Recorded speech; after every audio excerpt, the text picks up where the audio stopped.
அஸ்ஸலாமு அலைக்கும். Hi, this is Nilofar Salman. நம்ம டே டு டே லைஃப்ல நம்ம யூஸ் பண்ற முக்கியமான பொருள் என்ன அப்படின்னாக்கா சோப்பை பத்தி பேசுறதுனால இது சோப் அட்வர்டைஸ்மெண்ட் கிடையாது. சோப்புக்கும் டிட்டர்ஜென்ட்டுக்கும் உள்ள டிஃபரன்ஸ் என்னன்னு பார்ப்போம். சோப் அப்படிங்கிறது நம்ம பாத்திங்க்கு யூஸ் பண்றது, குளிக்கிறதுக்கு. டிட்டர்ஜென்ட் அப்படிங்கிறது துணியை வாஷ் பண்றதுக்கு யூஸ் பண்றது. பாக்குறதுக்கே சோப் மாதிரி இருந்தாலும் டிட்டர்ஜென்ட் சோப் ஆகாது. சோப்லெஸ் சோப்பு தான் எது அப்படின்னாக்கா டிட்டர்ஜென்ட்.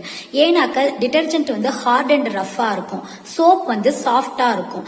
அதே போல சோப் பயோடிகிரேடபிள், மக்கிற தன்மையுடையது. ஆனா டிட்டர்ஜென்ட் நான் பயோடிகிரேடபிள்.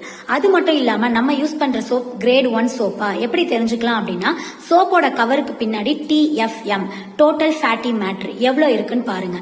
உங்க சோப்ல எபோவ் 75க்கு மேல இருந்துச்சுன்னா அது கிரேட் 1 சோப். இதனால நம்ம ஸ்கின் சாஃப்டாவும் ஜென்டிலாவும் ஆகும். இந்த தகவல் உங்களுக்கு பயனுள்ளதா இருக்கும்னு நினைக்கிறேன். இந்த மாதிரி பயனுள்ள தகவல் உங்களுக்கு தொடர்ந்து வேணும்னா நம்ம சேனலை லைக் பண்ணி சப்ஸ்கிரைப் பண்ணுங்க. Love learning.